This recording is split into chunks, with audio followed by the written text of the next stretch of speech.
23% growth year on year for March. Slightly tamer than the 25% we saw in February, but still pretty good. It looks like that momentum's still there. Can we continue this though? I believe so. I think the momentum is going to continue. You're selling your book here, aren't you? Yeah. You think we can keep this momentum? I think we can keep the momentum, not at levels as you've indicated compared to February, a slightly lower increase, but we'll still see positive growth. As we have indicated before, we think that between 12% to 15% overall during 2011. So you will see some slight improvements there and there, but not in the high numbers of the 25% that you've seen last month. Because I suppose as we get into the second half of the year, we're starting to look at last year's growing base effect. So while 2009 was really bad, we bounced back in 2010, and we're now building on that higher growth towards the end of last year. Indeed. In the second half of last year, pretty much good growth. So the levels of increases percentage-wise will not be as big as we see currently for this first half of 2011. This is what you're seeing in the economy at the moment, the growth we're seeing. We had PMI numbers out last week. Is this all supportive, do you think, of a growing vehicle sector at this stage? I think so. If you look at how quick the vehicle sector reacts to what's happening in the economy, this is a good indication of what actually is happening, that the economy is picking up. Obviously, we've seen that inflation levels have been fairly well contained. Interest rates have been at low levels. That may change, but looking at it the way we've gone through so far, those are good indications that the motor industry is still going to experience good sales for the year. And yet we know that interest rates are likely to head up later this year. We know that household debt is still sitting very close to that 80%. Is affordability a factor still for consumers? Very much. In fact, what we advise consumers to do is get into contracts that are not necessarily at the top level of what they can afford. Give themselves some cushion so that when things do change, there's sufficient cover to cover for the increases in interest rates. So that the affordability remains there.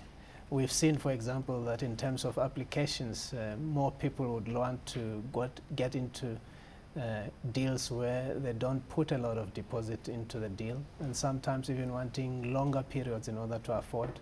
So affordability is still a major issue. So you're still seeing that trend where people are looking for contracts longer than 60 months, so perhaps 72 months? Indeed. We see a lot of that. But critically is to see where the shift is going in terms of the motor industry. And recently you've seen the increases in the fuel price. Obviously the way things are going is that consumers are going for lower entry, lower priced vehicles that they can afford, and that also caters for fuel consumption. If you look at the lower priced vehicles, they also tend to be those that do not consume highly in terms of fuel consumption. So we've seen the trend going towards low entry level vehicles.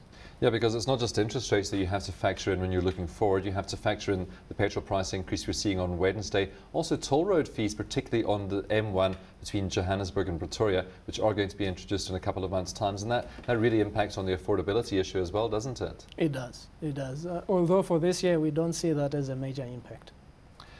Interestingly, month on month, car sales, passenger cars, up just 3.3%.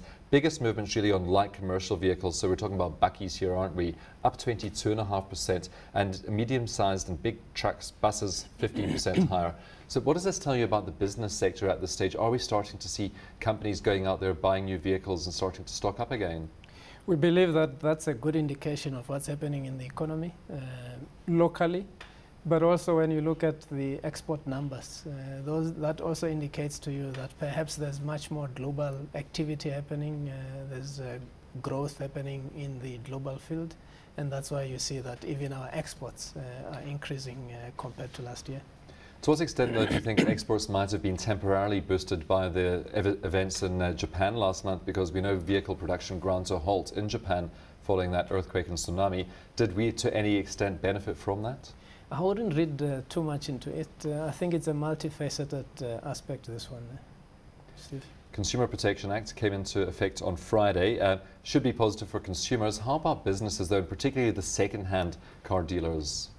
You're right, because in terms of the franchised operations, most of the aspects, in fact, in many instances, they're already over comply to what is required by the Consumer Protection Act.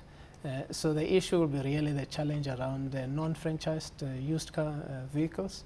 But if you look at that as well, just look for more reputable organizations and those that have actually been operating for a while already. You will see that most of the aspects of the Consumer Protection Act are already catered for. So you wouldn't expect any big impact on business in that case? I wouldn't expect big impact, although in terms of consumer awareness, I think we'll see most consumers going back to their dealers, demanding much more than what they have perhaps done in the past. But in terms of how the industry will cope, I think the industry is going to cope well. It is well prepared for it. Just finally, your financing approval ratios, are they improving at this stage?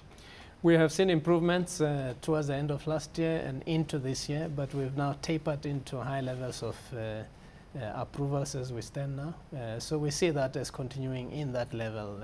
Are you back at normalized levels, so pre-crisis levels? Not really. There's still some form of a gap between now and the pre-crisis levels, but we're cautiously moving towards higher levels.